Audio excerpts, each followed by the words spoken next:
over here, yes.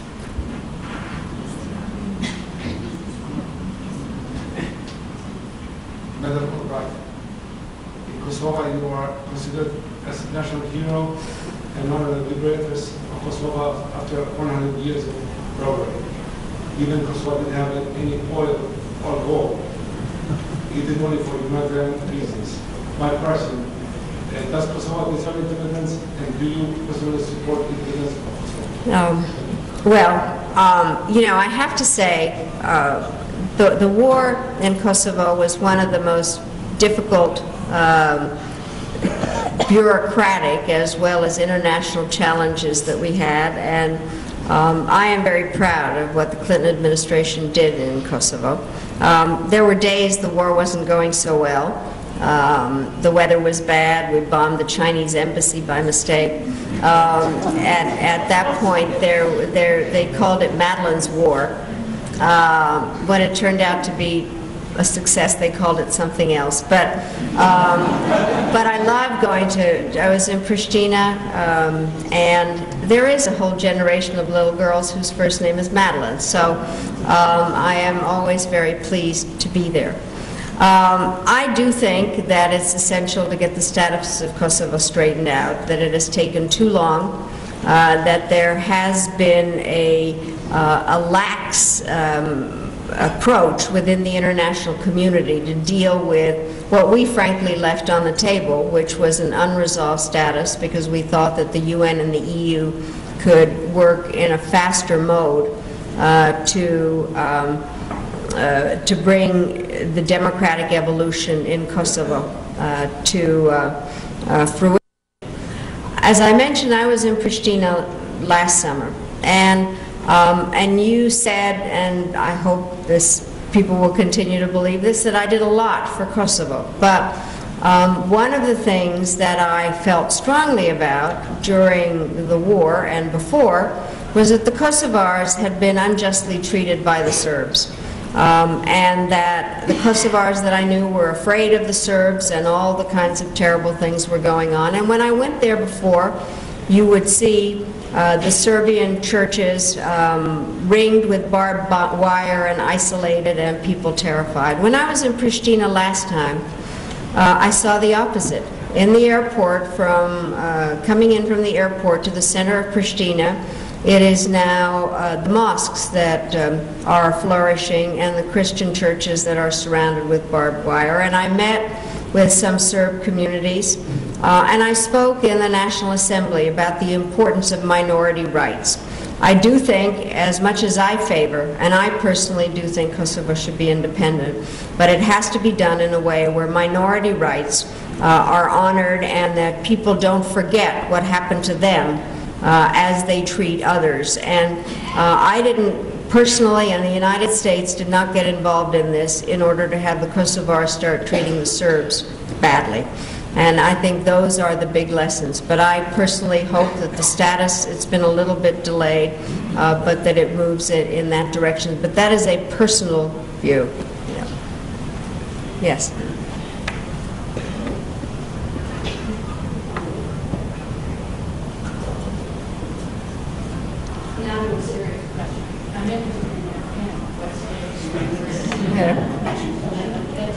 I wanted to know about the history of your pen, but I really also want to know if you think there's ever any hope there will ever be any justice for the Palestinians.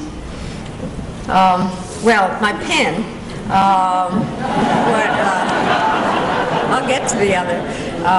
You know, I'm glad you asked, because we're going to talk about this book tonight, but at some point I am writing a book about my pins, because people asked that question. And what happened was that this all started when Saddam Hussein called me a snake, and I had a snake pin. And so I decided to wear a snake pin when we were dealing with Iraq in the Security Council, and CNN kind of picked it up, said, "Why are you wearing a snake pin?" So I told them, and then I thought, well, this is fun. I was the only woman on the Security Council, and I decided that I would wear different pins. And so when people said, "What kind of a mood are you in?" I'd say, "Read my pins."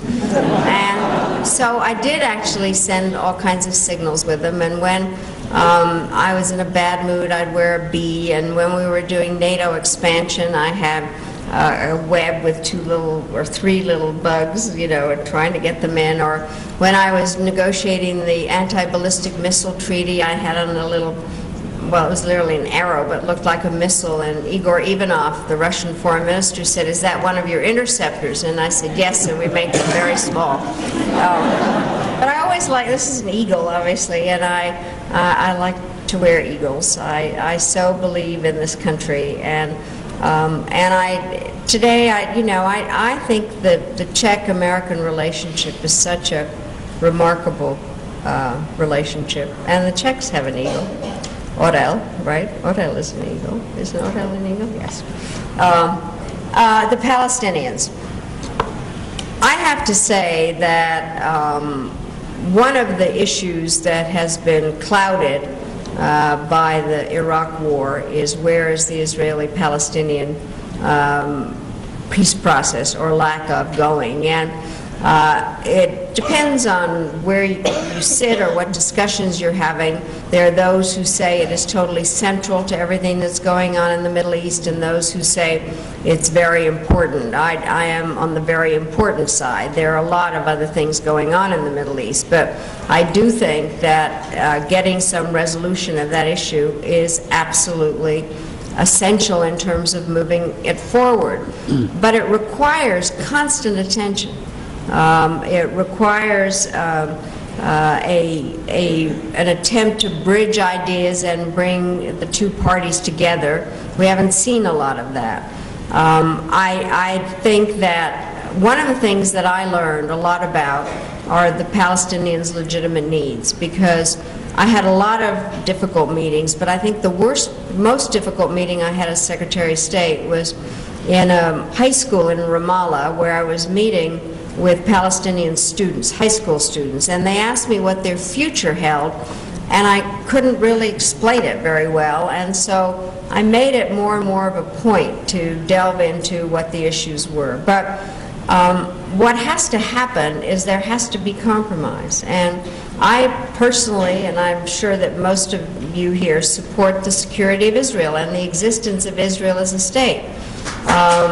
And I think that is essential, but I would hope that the Israelis would actually feel safer and more secure with a functional Palestinian state where the fighting does not go on. The problem, as you well know, is that Hamas, an organization, is, I personally put it on the terrorist group list because they practice terror.